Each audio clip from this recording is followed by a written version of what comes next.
Welcome back, everybody, to the First Strike Podcast. I'm your host, and I go by the Marathon Don. And today, we're talking UFC 322, the biggest card of the year. UFC took over Madison Square Garden, and boy, did they deliver. From top to bottom, one of the best cards of the year. The main card started with 3 back-to-back-to-back knockouts. And today, here in the First Strike Podcast, we're recapping it. Before we even talk about the main card, let's talk about Ewing. I mean, this guy, Ewing, in case you're not familiar, his name is Ethan Ewing, and he took a fight in 48 hours against a prospect named Malcolm Wellmaker.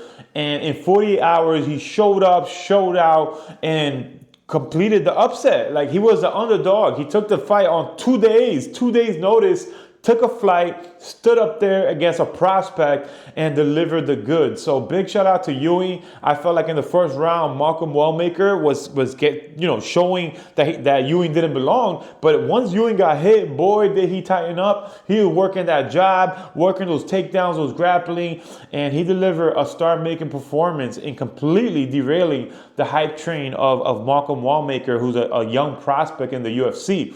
Prior to UFC 322, for those that subscribe to my channel, if you saw my prediction show, I made several predictions from the prelims to the main card, and I went 5-2. So I got 5 predictions right, 2 wrong, and it started with Erin Blanchfield versus Tracy Cortez. I had predicted that Erin Blanchfield was going to stick and move, but honestly, I didn't think Tracy Cortez was going to look as good as she did on the stand-up. Surprisingly, Blanchfield actually displayed the better grappling versus Tracy Cortez. I was surprised. I thought it was going to be the other way around. I thought that Tracy Cortez was going to have to make it a dirty fight and initiate some takedowns and some grappling exchanges. I would have thought that Tracy Cortez would have gotten the better of Blanchfield on the grappling. And to my surprise, it was the other way around. Tracy Cortez displayed much improved stand-up. She looked strong in the pocket. She was having those combinations go fluid. And it seemed like in a scramble, Blanchfield was able to get her neck, and it kind of looked like a bulldog choke, because the funny thing about it is that she didn't even have her hooks in. So it wasn't like a rear naked traditional chokehold from the back and she had hooks in. It looked like in the scramble, she locked in the choke before she even got the hooks in, and before Cortez was even able to defend it, she got the tap. And I feel like both women, they delivered. It wasn't a long fight. The fight ended in the second round, but for as long as the fight lasted, I feel like both ladies delivered a fantastic fight. I think for Tracy Cortez, she's a very popular fighter, so this doesn't diminish her stock at all. And for Erin Blanchfield, this is exactly what she needed to continue to build momentum in that division. She's in a position now where she could call out the champion. And where do they go from here? I feel like for Erin Blanchfield, she's either the number 1 contender or maybe one more fight away. She has a really good momentum, and getting that finish over Cortez has solidified her as a top contender. So I wouldn't be surprised to see her face the champion. And for Tracy Cortez, I think that she's still a very popular fighter, and she could fight anybody in the top 10 of the division. I was actually very surprised. I thought her hands looked really good, and I thought that her grappling being her strong suit, I didn't think that she would lose by submission. So for her, back to the drawing board. I think they both put on a show for the 2 rounds that the fight lasted, and neither of them should be disappointed. In the next fight, Gregory Rodriguez defeated Roman Kopylov, and RoboCop, like this guy, I have no idea how he makes the middleweight division, because he looked like he was at least 220 pounds. He looked like a giant next to Roman, completely dominated Roman, was able to mix in some grappling, and I feel like the size definitely played a factor into it. A lot of the analysts, like the announcers, specifically DC, they were making jokes. They were like, he weighs 185 for 1 minute just stepping on the scale, and I agree with them. I feel like this guy, whatever weight loss techniques or techniques he used to make weight, he got it down packed, because he comes to the octagon looking like a giant, and I feel like size definitely played a factor in his victory versus Roman Kopylov. I feel like both of these guys, I don't want to say they're journeymen, but they're like mid-division type of fighters. I don't think that this fight does anything major for any of them in terms of getting like a bigger name. But I feel like for Gregory Rodriguez, he's building momentum. He has a very exciting style. He's a power puncher. And now if he adds a little bit of grappling to his game, like he displayed against Roman Kopylov, he could be a big factor in the 185-pound division. Where do they go from here? Let's see. I still think both guys are still like outside the top 10. And I think for RoboCop, I wouldn't be surprised if he gets maybe a low top 10 fighter, maybe number 9 or number 10. And then for Roman Kopylov, just back to the drawing board. The next fight was honestly one of the many knockout of the nights. Big shout out to Bo Nickel, who completely demolished Rodolfo Vieira via brutal third round head kick. It had to be one of the best head kick knockouts that I've seen in a long time. It was so flush. And the way he set it up, I feel like he looked good. He looked fluid with the striking. He was able to keep Vieira away from him with beautiful combinations with the hands, throwing body kicks, and was able to perfectly set up that head kick that completely put Vieira out. Vieira, known as a jiu-jitsu practitioner, was not able to get anything going on the grappling. Even when they did scramble, he didn't look for the heel hook. He didn't look for any BJJ technique that would have given him an advantage against Bo Nickel. And I feel like because of that, the striking favored Bo Nickel, and I don't think anybody predicted that beautiful head kick knockout, but I think that he set it up beautifully by going to the body, going low, and then eventually going high. For Bo Nickel, I feel like he regained some of the steam that he might have lost when he lost to RDR, who recently lost to Brendan Allen. So I feel like for Bo Nickel, he got some of that steam back. He got his mojo back. Where he goes from here, I still think he has to string together a few victories. So similar to RoboCop, I think that he's still outside the top 10. Maybe like a number 14, 13 type of fighter would be good for him. And then for Rodolfo Vieira, I'd be surprised if he's still ranked after this fight. I don't think he was before. But after a knockout like that, you definitely got to sit on the bench for 4 to 5 months. And then hopefully build back and go back to the drawing board. To kick off the main card, it was Beneil Dariush versus Benoit St. Denis. And prior to UFC 322, I thought that BSD was going to win, but I didn't expect him to win by knockout. The funny thing is that BSD is getting so much credit for the knockout, which is well-deserved, of course. But I do think that Beneil Dariush has to be more at fault for the knockout than BSD is to be praised. Because Beneil Dariush, I have no idea why he came out so aggressive, guns blazing, if his defense wasn't up to par. Like, he came out like a bat out of hell with no defense. He came out throwing low kicks with no regard, like if nothing else was going to come back his way. And when BSD was able to strike back, he completely put him out. But I feel like Beneil Dariush had a horrible strategy. I don't understand why you would come out flurrying like that. If you're not a striker, you're not a world-class striker. So why are you coming out so aggressive on the striking? He looked like Pereira, like Alexander Pereira, like when he reclaimed his light heavyweight championship against Akalov. The difference between Chama and Dariush is that Chama is a world-class striker for many years, where Dariush, he's a world-class grappler. So I don't understand what his strategy. I feel like he gave BSD the knockout on a silver platter. Big win for Benoit St. Denis, who's definitely coming into his own in the weight division. I feel like Dariush, after a knockout like that, you got to question his chin. Once that chin is gone, it becomes easier and easier to get knocked out. He's already over 40. He accomplished a lot of the division. For someone like that, now that the UFC has a Brazilian Jiu-Jitsu promotion, why not just go BJJ? Like, be a legend in that arena. I don't want to see him take more damage. And then for BSD, I think it solidifies his ranking in the top 10. And I think that he just got to keep getting more named fighters. I don't have anyone that comes to mind that I would like to see him fight, but I think he just got to stay active and keep getting these type of performances. And that's the thing I said earlier. Like, when you're ready, when you're ready and you stay ready, you don't have to get ready. So BSD was ready, prepared to strike. So when that opening came after that horrible flurry by Dariush, he was able to capitalize and put his lights out. So big win for BSD. Congratulations to him.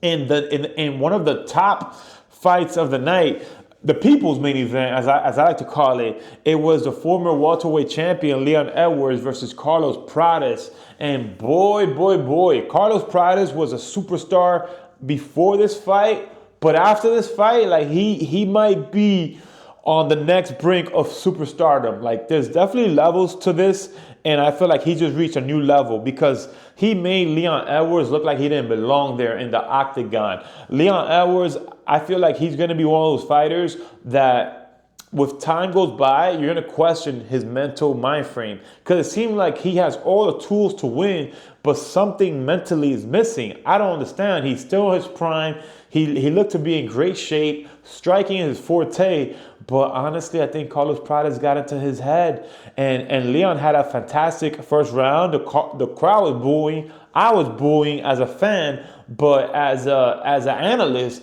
I'm like applauding that decision because that's exactly what you got to do. Is MMA, you got to mix it up. His grappling looked fantastic. His takedown looked fast. One of the moments that's going viral is when Leon Edwards has his back and he's kind of like nubbing Carlos Prates, and he's just no-selling those punches. He has that expression like none of that is affecting him.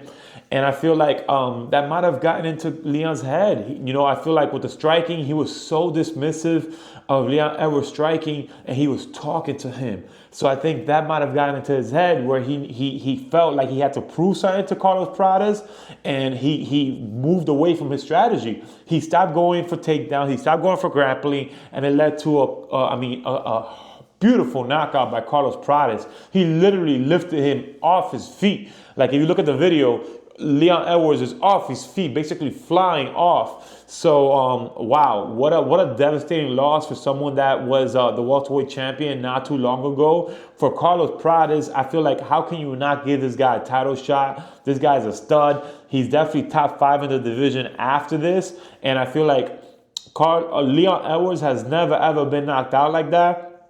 Even though he lost to Sean Brady in his last fight, you could give it up to maybe like the grappling. That's not his strong suit. But to get beat in his strongest area, which is the striking, I feel like that puts Carlos Prates' victory a notch above Sean Brady's. And he's either going to fight for a title next or he has to be in a title shot eliminator. And the question is, who should he go up against in the eliminator? I definitely got the answer because the answer came in the very next fight where Michale Morales completely dominated Sean Brady. Like, when you talk about superstar and star-making performances, like, that was a flawless victory over number 2 in the world. Like, Michale Morales borderline made it look easy. His stance, his movement, his fluidity, he was just throwing bombs from a distance, and it didn't seem like Sean Brady could do anything about it. I don't think Sean Brady landed any punches. If he went for a takedown, I didn't see it. I kind of felt like the single leg was there because Michale Morales was leaning so back and so low that he was kind of like exposing his leg, but it didn't seem like Sean Brady could get anything together. And every punch Michale Morales landed seemed to hurt Sean Brady. I don't know what his strategy was. I feel like Sean Brady, he shouldn't even, like, from the moment the bell rang, he should have rushed towards the ankles, the knees, the hips of Michale Morales. If you're going to get knocked out, at least get knocked out going for the takedown against a striker as opposed to getting knocked out like that from a distance. The fight to make is Michale Morales versus Carlos Prates. I feel like both of those guys had transcending performances. They're both studs. They're both fairly young in their journey. However, I don't think that either one of them has done enough to differentiate each other, differentiate themselves from each other. They're both so fantastic. They're both in a league of their own that they might be the only ones in that league. Those finishes are next level when you think of the level of opposition that they're doing it against. So who wouldn't want to see Carlos Prates versus Michale Morales and the winner gets a title shot? I feel like the downside to that type of matchmaking is obviously you eliminate a contender, and obviously someone has to lose, so they're going to lose a little steam. But they're both so young and so exciting that they're going to come back either way. For example, Carlos Prates, he lost not too long ago against Ian Gary, and look how this stellar performance, no one's even talking about that performance anymore. So let's see what happens, but I think the fight to make is Carlos Prates versus Michale Morales. For someone like Sean Brady and Leon Edwards, I think both of those guys, those were vicious knockouts, and both guys should take out time off. For someone like Leon Edwards, he's at a crossroads. We have to see where he goes from here. That's 3 in a row, and the losses keep getting worse and worse. And as we've seen with other fighters, when you're on that type of losing streak, it's not like you get better with time. The losses tend to get even worse and worse. So where he goes from here, I like to see him take some time off and maybe come back at middleweight, or maybe come back and fight like a lower ranked opposition to see where he stands, someone that's like a journeyman, to try to build some momentum. Hey, Jorge Masvidal, if Jorge Masvidal is thinking about coming back, now's the perfect time to make that grudge match from many years ago. Both guys clearly on the decline, clearly still have name value and are fan favorites, so why not make that fight? For someone like Sean Brady, I feel like that's a devastating loss after the biggest win of his career. Where he goes from here, honestly, I don't know. I think that loss was so one-sided that and he's definitely away from the championship. I don't know if he's still top 5 after that performance. Looking at the division, he just beat Leon Edwards in his last fight. Bilal and Ian Gary are fighting the next fight. So I think that he just has to take a back seat and see where the dust settles before we even start talking about opponents for him. Maybe the loser of a Dan Hook and Arman would be a good fight. But let's see where they both go from here. But definitely Sean Brady and Leon Edwards, wishing both of you guys a speedy recovery, and I hope that they take enough time to recover from those devastating losses. So those were, I mean, if you count it, it was 1, 2, 3, 4 back-to-back brutal knockouts in a row, if I'm not mistaken. 1, 2, 3, 4. Yeah, 4. In MSG. What a way to kick off the card. The dust kind of settled a little bit by the time the co-main event got there. Valentina Shevchenko delivering a complete shutout against Zhang Weili. And I think the message in that fight is that there's weight classes for a reason. Zhang Weili is a fantastic fighter, but Shevchenko was just too big, too strong, too powerful. That's exactly what I predicted. I thought she was going to move a little bit more and work from a distance, but it was a grappling. Like, Zhang Weili was not able to get up. She was not able to build any offense. Anytime she did build momentum, she's got taken down. And I think that for Valentina Shevchenko, she has a good case for being one of the greatest women fighters in the world of all time, right after Amanda Nunes. Where she goes from here, I think that she should continue to carve out her legacy. Why not? You know, she's defending her title, she's active, she's in her prime. Why not keep lining up those contenders one by one? Maybe like a Erin Blanchfield would be a great fight. But for her, I'd like to see her continue to do what she does best. Why not? I think she's so popular that she's a good co-main event on any pay-per-view, and she can also headline her own card if with the right opponent. For someone like Zhang Weili, I would like to see her go back to her weight class, and she vacated the title there, so maybe she could go back to reclaim it. But I don't think that either fighter takes, like for Shevchenko, like she definitely got a boost in popularity because of the win. She defended her title against a champion. But I don't think that Zhang Weili, she loses too much stock in that loss, because at the end of the day, she dared to be great. And not every single time that you dare to be great is gonna go your way. But I don't think that there's anything wrong with trying and learning in the process. That's why there's weight classes.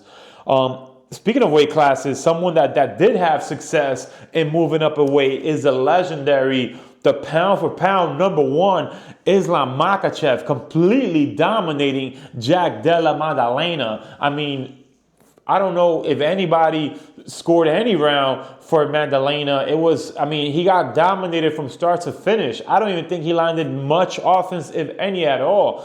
I mean, it was takedown, get into half guard, hold him down against his will, land some pot shots, rinse, watch, repeat for 5 rounds. And I know that there were some people that were a little bit upset because the fight wasn't that exciting. But the reason why it wasn't exciting was because it wasn't competitive at all. If Jack Della Maddalena couldn't stop the takedown, then you have to get up. But for him to not be able to stop the takedown, not be able to get up, and it seemed like his submission defense was there, so it was kind of like a stalemate on the ground without the ability to get up. So for Islam, it's like, if you're dominating the fight, why not continue to go down the path that's winning you the fight? I don't blame Islam at all. I blame Maddalena for the fight being as uncompetitive. He looked like, I don't know what his strategy was. Why not come out guns blazing during the 4th or 5th? It seemed like he came out with a little sense of urgency during the 5th round, but it was too little too late. And for Islam, wow, talk about, like, this guy already had a cemented legacy. Let's take a moment to appreciate this amazing camp while they're here. Like, what they've done for Dagestan and built their name and built the legacy of Nurmagomedov's gym, the legacy starting with Khabib's father, Khabib training both of them, Khabib retiring undefeated. To see Islam take over when Khabib retired, and to see what he's been able to do, surpass him in lightweight title defenses, move up in weight class, and become a double division champion. I mean, how can this guy not be one of the greatest, if not the greatest of all time, especially coming out of Dagestan?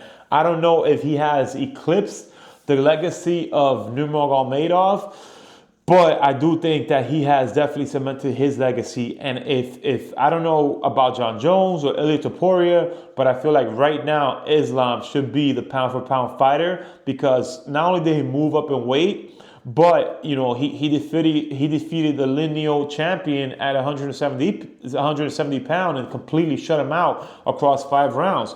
Compare that to when Ilia Topuria moved up in weight, they fought for the vacant title. So he didn't defeat the lineal champion because Islam vacated. Yeah, he defeated Charles Oliveira in devastating fashion. However, Charles Oliveira wasn't the champion. The belt was vacated. So I feel like Islam should be the number 1 pound for pound fighter because he defeated the lineal champion that earned his title by defeating Bilal and was 8-0 in the UFC.